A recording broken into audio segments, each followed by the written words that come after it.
مرحباً بك. أنا لوسي ليتبي. ولدت عام 90 وعمري 34 عاماً، وتلك قصتي. أعيش في هيرفورد، إنجلترا. أنا الطفلة الوحيدة لوالداي، وقد تعبت أمي كثيراً عند ولادتي، وعندما كبرت أصبحت ممتنة جداً لكوني على قيد الحياة بفضل الله، ثم الممرضات التي ساعدوا في إنقاذ حياتي. وهذا السبب الذي قادني إلى الرغبة في أن أصبح ممرضة طوال حياتي. وتابعت تعليمي في التمريض بجد إلى أن وصلت لهدفي، وبدأت التدريب كممرضة مسجلة في مستشفى ليفربول للنساء لمدة 3 سنوات، ثم تأهلت للعمل مع حديثي الولادة، الأطفال الذين يحتاجون إلى العناية المركزة في مستشفى كاونتس أوف تشستر. وهنا تبدأ قصتي. ففي الفترة ما بين عامي 2015 و2016، عند الساعة 8 مساء، تم تسليمي طفلاً رضيعاً سليماً، وكان توأماً. بعد أن بدأت نوبتي الليلية، وبعد 26 دقيقة، تدهورت حالة الطفل بسرعة، واتصلت بالطبيب المناوب فوراً، ولكن الطفل توفي بعد نصف ساعة، أي بعد أقل من 90 دقيقة من نوبة عملي. وعندما بدأ الطفل في التدهور، كنت أقف فوق حاضنة الرضيع ولم أتدخل في إسعافه. وقال الأطباء الذين حضروا مكان الحادث فيما بعد أن الطفل ظهرت على جلده بقع زرقاء وبيضاء غير عادية لم يروها من قبل. وبعد يوم من وفاة الطفل، تدهورت صحة أخته التوأم، وكان لابد من إنعاشها، لكن الطفلة توفيت أيضاً. وأظهرت الاختبارات لاحقاً وجود حلقات في أمعائها مملوءة بالغازات، ونتيجة لذلك تم التوصل إلى أن الطفلة تم حقنها بالهواء لأنها كانت تعاني من نفس البقع على جلدها. وبعد بضعة أيام، طلبت مني ممرضة زميلة لي العناية بالطفل الذي كان تحت رعايتها كي تتمكن من الذهاب قليلاً، وقد كان الطفل في حالة صحية جيدة. وبمجرد خروج الممرضة من الحضانة، انهار الطفل فجأة، وتدهورت صحته، وتوفي فوراً. وعادت الممرضة بسرعة، لكنها رأتني وأنا أقف أمام شاشة الطفل، ولم أفعل أي شيء لمساعدته. وبعد مرور أسبوع، توفيت طفلة أيضاً في الساعات الأولى من نوبة الليلية، كما أنهم حاولوا إنقاذ الطفلة ولم يستطيعوا، ولاحظوا تغيراً في لون جلدها. وأظهرت الأشعة السينية بعد وفاتها وجود خط من الغاز أمام العمود الفقري، والذي يؤكد حقن الهواء في مجرى الدم، حيث قال أحد الأطباء إن مثل هذه النتيجة لا يمكن تفسيرها بأسباب طبيعية. وقد لاحظت أم الطفلة بأنني كنت أحوم حول أسرة الأطفال قبل ساعات من انهيار طفلتها. وقد أعرب أحد الأطباء عن مخاوفه بشأن الانهيارات المفاجئة والوفيات للأطفال الرضع، لكن للأسف لم يتم اتخاذ أي إجراء ضدي. وبعد مضي شهر، كان هناك طفلان توأما تحت رعايتي، وكانت الساعة 9 مساء، حيث جاءت أمهم إلى الحاضنة لإعطاء أحد أطفالها الحليب، ووجدته يصرخ بقوة والدماء حول فمه، ويعاني من ضيق شديد في التنفس.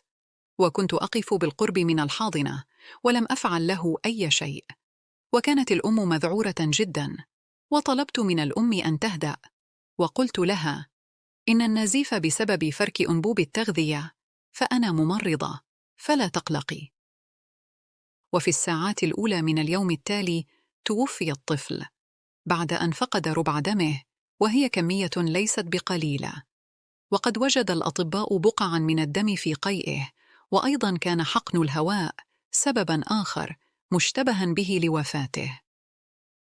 وفي مساء اليوم الذي يليه، تم تسليم رعاية التوأم الآخر، وعند الساعة 2 صباحاً عانى الطفل من انخفاض غير متوقع في نسبة السكر بالدم، وارتفاع في معدل ضربات القلب.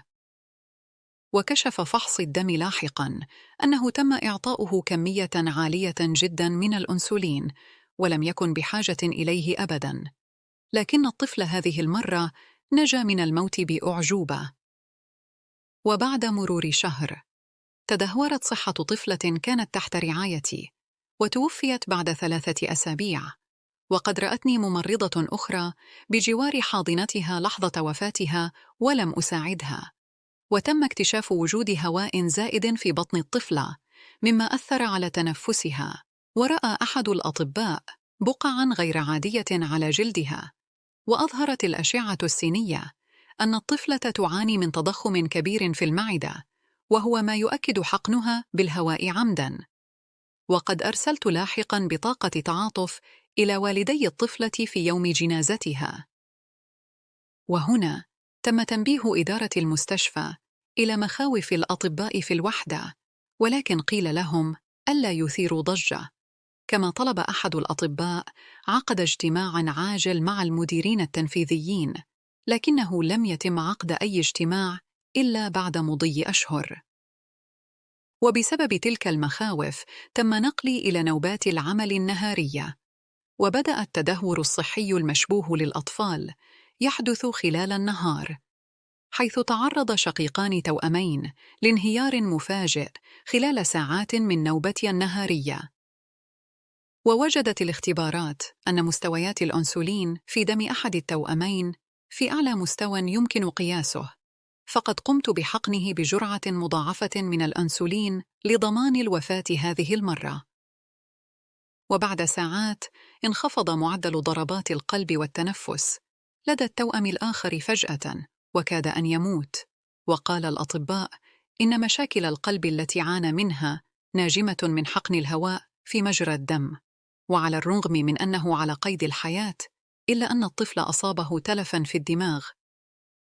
وقد عقد اجتماع حول الحالات المشبوهة، لكن لم يتم اتخاذ أي إجراء حول ذلك. وبعد شهر، كاد طفل آخر أن يموت بعد تعرضه لضربة في الحلق، وعند فحصه رأى الأطباء وجود دم وتورم غير عادي في مؤخرة الحلق.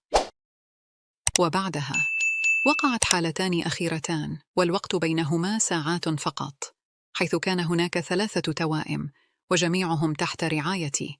وكان من المقرر أن يخرج الطفل الأول إلى المنزل، وهو طفل يتمتع بصحة جيدة، لكنه أصبح مريضاً وانهار فجأة. واقترحت الممرضة الأخرى نقله إلى حضانة ثانية يتم علاج الأطفال الأكثر مرضاً فيها، لكني رفضت ولم أوافق على ذلك. وتدهورت صحة الطفل في أقل من 2 ساعات، وتوفي بعد 3 ساعات.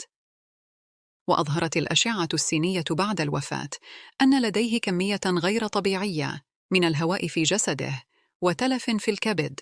وقال أخصائي الأمراض: لقد تعرض لارتطام مشابه لما يمكن رؤيته في حادث سيارة.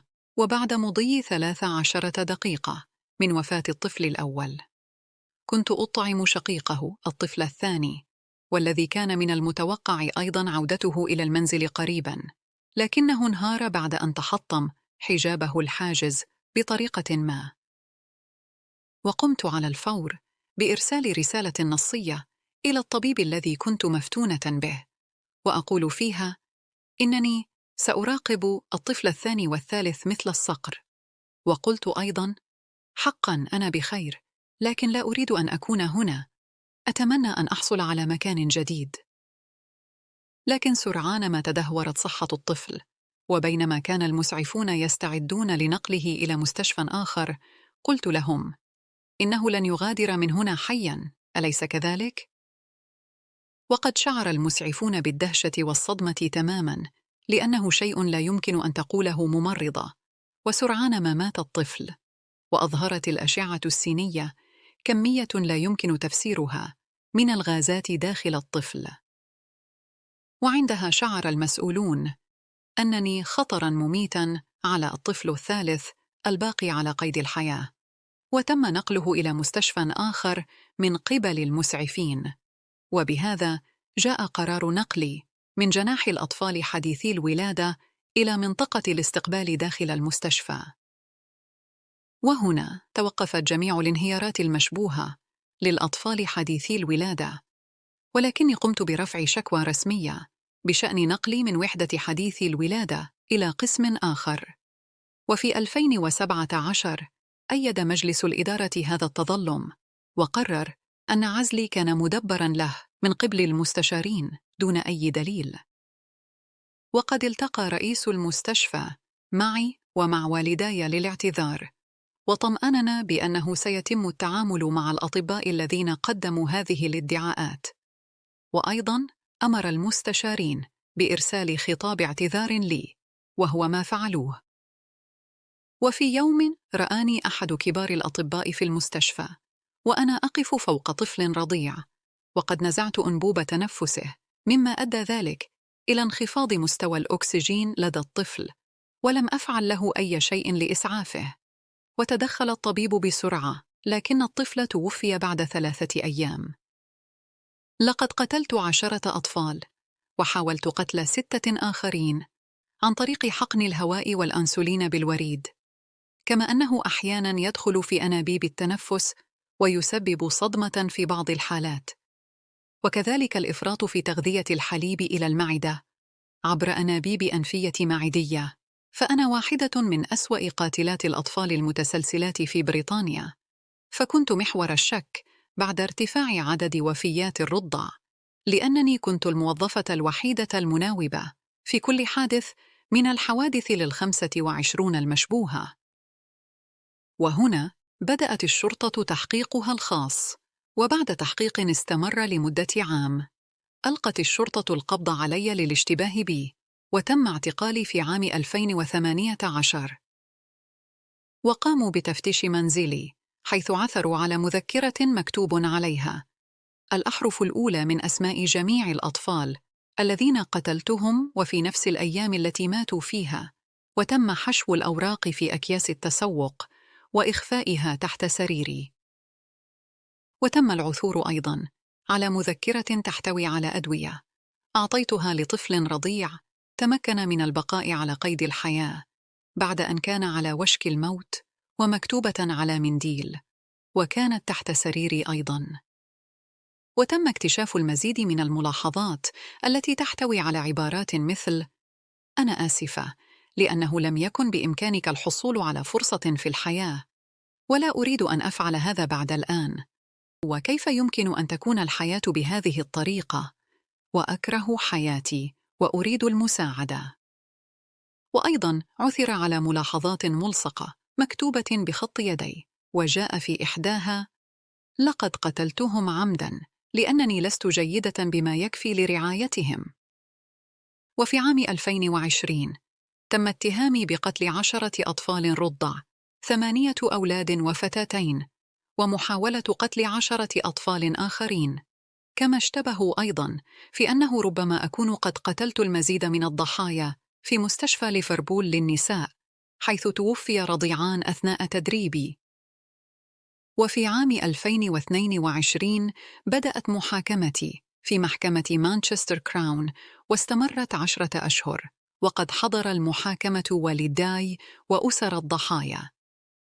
وخلال محاكمتي تم الكشف بأنني قمت بإزالة أكثر من 250 ورقة سرية، والتي لم يكن من المفترض أن تغادر المستشفى أبداً، وكانت تتعلق برعاية الأطفال، وتزوير سجلات المرضى لتجنب الشكوك.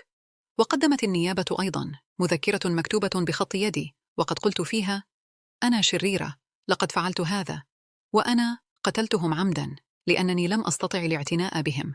وقلت أيضاً: لقد قتلتهم، ولن أتزوج أو أنجب أطفالاً أبداً، ولن أعرف أبداً كيف يكون الأمر عندما أنجب أطفالاً، فقد كان هناك عدة دوافع لعمليات القتل التي قمت بها.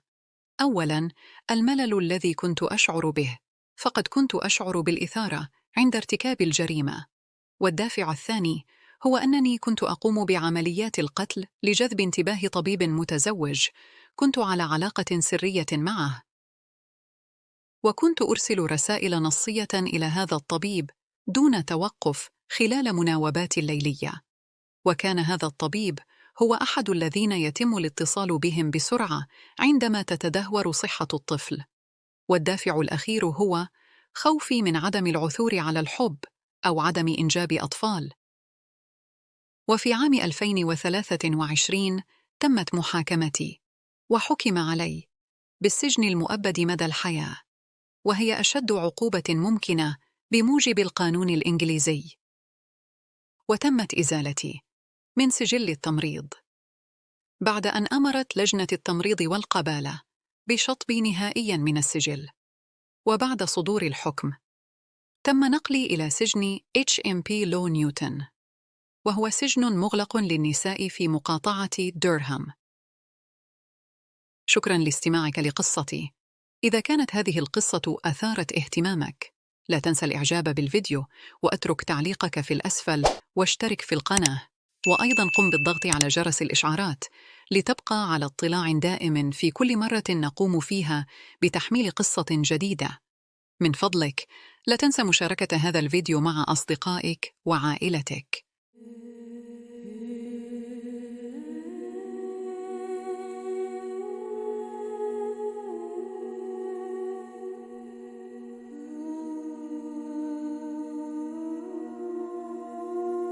Told me that there have been a lot more deaths and that I've been linked to some deaths there for a lot of them. Did you have any concerns that there was a rise in the mortality rate? Yes. Okay, so tell me about that. What concerns did you have?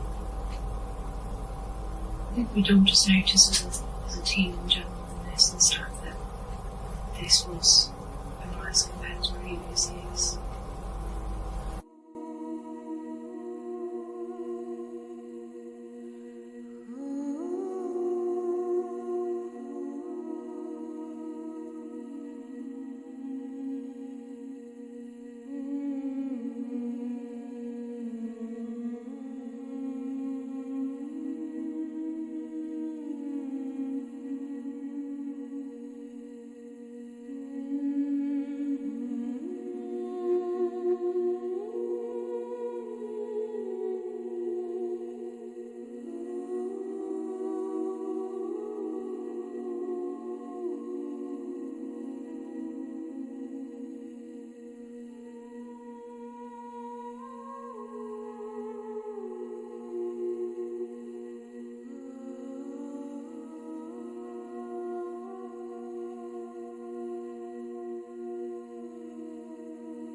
Oh, Lucy, is it? Yes. Hello, my name's Cheshire Police. So, okay, step in 2 seconds. Yes. Yeah, thank you. Using anybody? Yeah.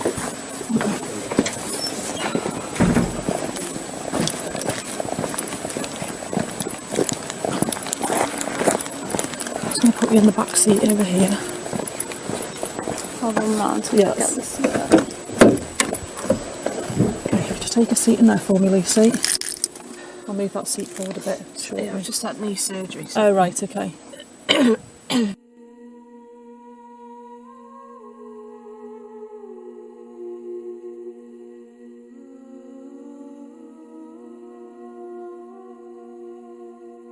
What happened? The doctor was giving compressions to baby M. I was just praying to God, saying, what has happened to my child? I saw doctors around the trolley and they're just pumping his heart like a rag doll, really. The image that I saw was just horrendous. That image I'll never forget because it's on the brain.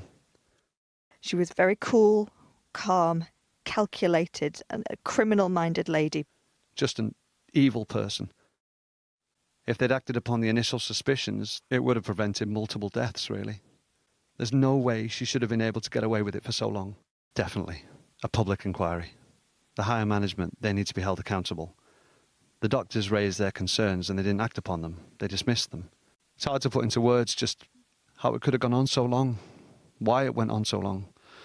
We have to wait for the hospital to answer those questions, but it could have been stopped. That's the fact. When I went down, I saw doctors around the trolley and they're just pumping his heart like a rag doll, really.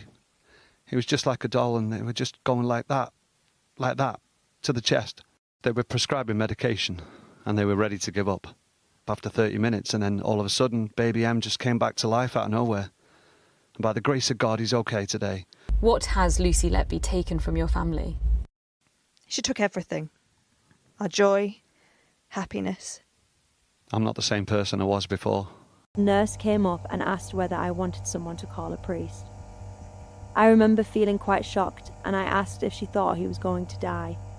She responded, "Yes, I think so." When we got there, she was in intensive care with all the machines. It was such a shock. She looked like she was going to die. Our daughter could go from perfectly fine to nearly dying in seconds. There was no in between. Our daughter seemed to deteriorate when we left her alone, and predominantly at night. I was praying to my God to see my boy and help him. I was asking my God to save him. My husband was not saying anything, but he was crying and crying. We made the decision to switch off the machines and let her go. It was by far the hardest decision of my life.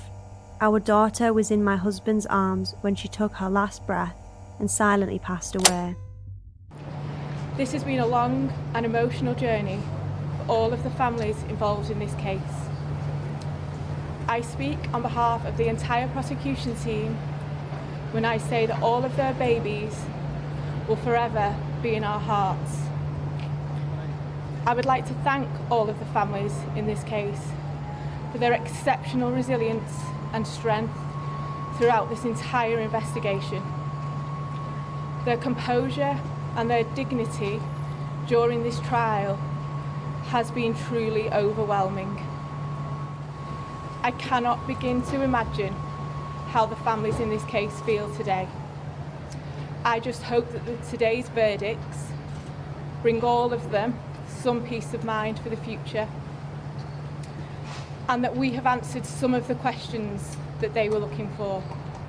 Words cannot effectively explain how we are feeling at this moment in time.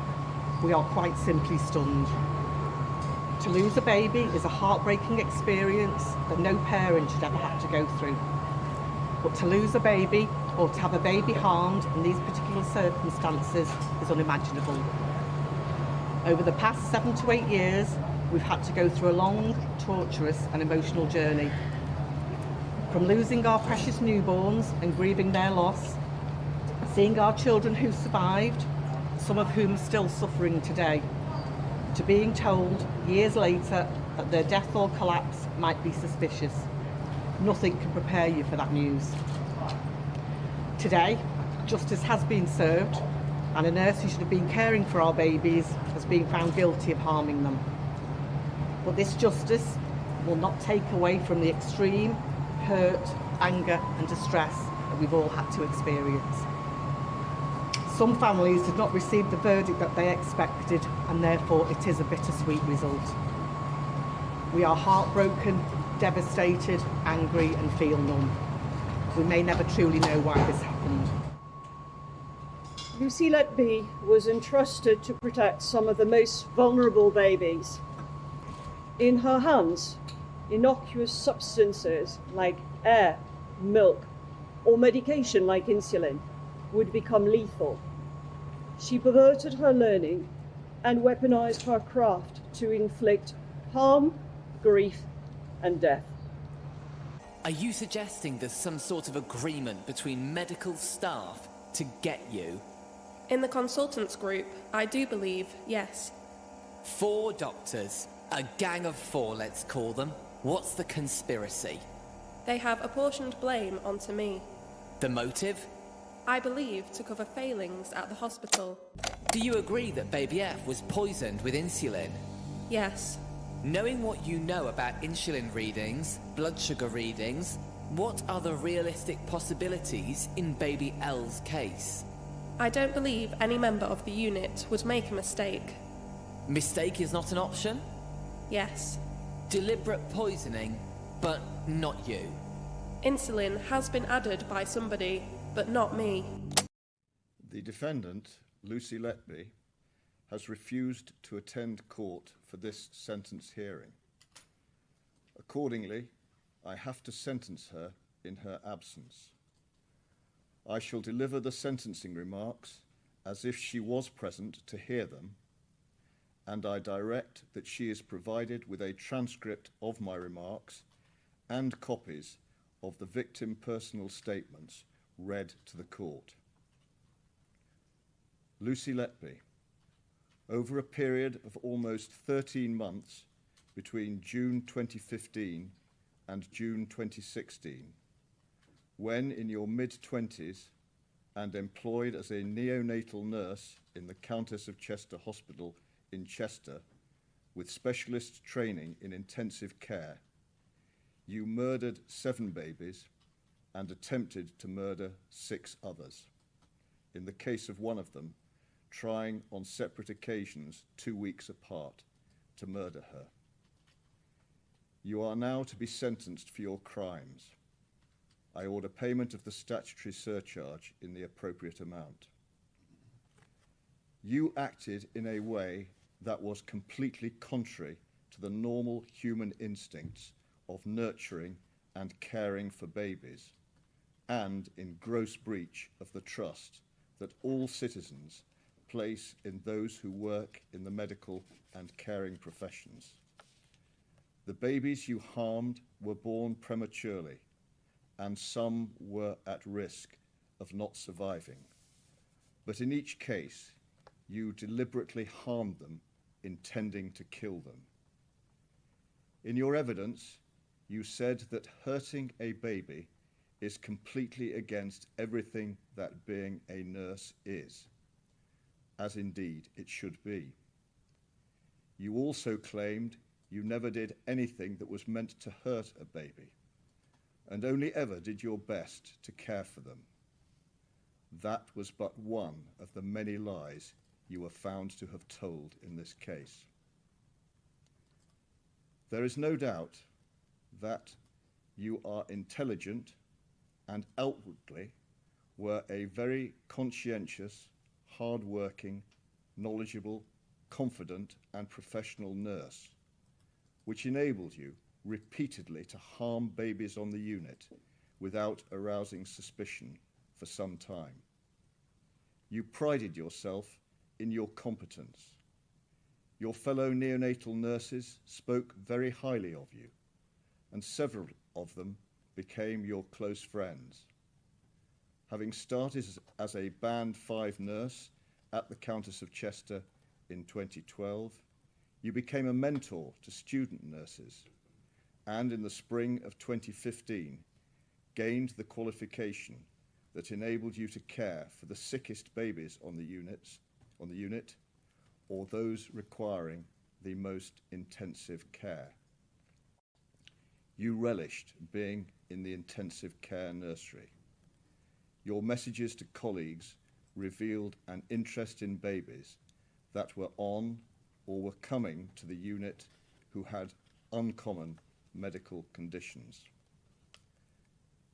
The methods you employed to carry out your murderous intent were only revealed by the later detailed investigation into the events of and surrounding the collapses and deaths of the babies, which commenced in 2018.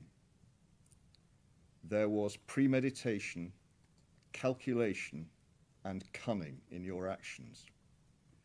You specifically targeted twins, and latterly triplets. Some babies were healthy, others had medical issues of which you were aware. The great majority of your victims suffered acute pain as a result of what you did to them. They all fought for survival. Some, sadly, struggled in vain and died. You used a number of different ways to try to kill them, thereby misleading clinicians into believing the collapses had or might have had a natural cause, or were a consequence of a developing medical condition. You took opportunities to harm babies when staff were in breaks or away from babies. On some occasions, you falsified records to indicate there were signs of a deterioration before a collapse occurred. You knew that the last thing anyone working in the unit would or did think was that someone caring for the babies was deliberately harming them. As the number of unexpected and unexplained collapses and deaths escalated, senior doctors started to think the unthinkable and consider the possibility that someone was, in fact, deliberately harming the babies, and you were identified as the common factor. You had a detached enthusiasm for the resuscitations and what followed. You endeavoured to impress colleagues and clinicians and sought reassurance from them as to your competence and skills, and would message others to the effect that no one was at fault. On occasions, you cruelly and callously made inappropriate remarks to some of the grieving parents at the time of or in the immediate aftermath of a death. When the homes of both you and your parents were searched, confidential documents relating to babies, including handover and resuscitation sheets and notes and blood gas readings, were found, and there were entries in a diary recording relevant events. Handover sheets relating to all but the first 4 of the babies had been taken from the unit and kept by you. I am satisfied you started to keep these documents after those initial offences in June 2015 as morbid records of the dreadful events surrounding the collapses of your victims and what you had done to them. You had a fascination with the babies and their families, which extended to making repeated searches on Facebook for their parents, sometimes immediately following the events, and on occasions much later. A piece of paper with dent writing on both sides, setting out your thoughts and feelings, was found in the first search of your home in 2018. Amongst the phrases you wrote were, "The world is better off without me," and "I am evil, I did this." The impact of your crimes has been immense, as disclosed by the deeply moving personal statements that have been read to the court this morning. The lives of newborn or relatively newborn babies were ended almost as soon as they began, and lifelong harm has been caused, all in horrific circumstances. Loving parents have been robbed of their cherished children, and others have to live with the physical and mental consequences of your actions. Siblings have been deprived of brothers and sisters. You have caused deep psychological trauma, brought enduring grief and feelings of guilt, caused strains in relationships, and disruption to the lives of all the families of all your victims. It is no part of my function to reach conclusions as to the underlying reason or reasons for your actions, nor could I, for they are known only to you. I must pass appropriate sentences according to law, addressing the seriousness of your offences. The cruelty and calculation of your actions were truly horrific. After these last collapses and deaths, you were suspended from nursing duties, but pursued complaints of being treated unfairly. When your home was later searched, as well as your 2016 diary, which contained references to long days on the 23rd, 24th and 25th of June, and to J, E and M, respectively, there were handover sheets over that period with resuscitation notes written on the back. All, I have no doubt, being records that you kept to remind you of the details of the consequences of what you had done to those children. For the offence of murder, the sentence is fixed by law and is imprisonment for life. You are now 33 years of age and were over 21 when you committed the offences. Pursuant to the relevant prevailing statutory regime, by having regard to Schedule 21 to the Criminal Justice Act 2003, I have to determine whether the seriousness of the offences of murder, individually or in combination, is so exceptionally high that I should not make a minimum term order and you should spend the rest of your life in prison. For offences of attempted murder, whole life sentences of imprisonment are reserved for wholly exceptional cases. Over a period of just under 13 months, you killed 7 fragile babies and attempted to kill 6 others. Some of your victims were only a day or a few days old. All were extremely vulnerable. They were in a hospital where others were striving to provide them with dedicated medical and nursing care. By their nature and number, such murders and attempted murders by a neonatal nurse entrusted to care for them are offences of very exceptional seriousness. The damaging impact of your actions on others working at that hospital, including those who numbered you as a friend, betraying their trust and creating upset and suspicion, as well as eroding confidence in clinicians and nurses generally, aggravates their seriousness. This was a cruel, calculated, and cynical campaign of child murder involving the smallest and most vulnerable of children, knowing that your actions were causing significant physical suffering and would cause untold mental suffering. You created situations so that collapses or causes of collapses would not be obvious or associated with you.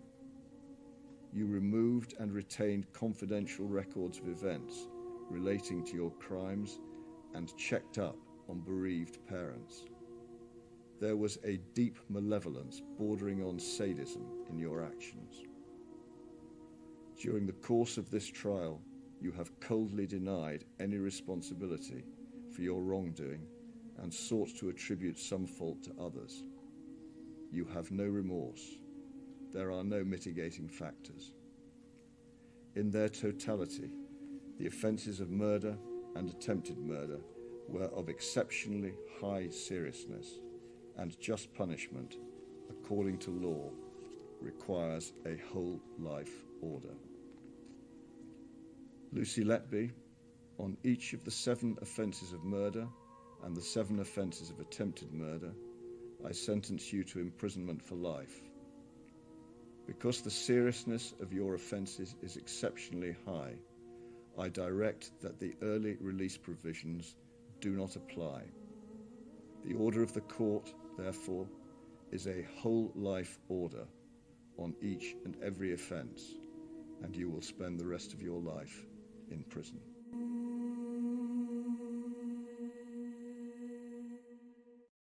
وأخيراً، تلك قصتي، قد رويتها لك بكل التفاصيل، متمنية أن تكون قد استمتعت بوقتك أثناء المشاهدة.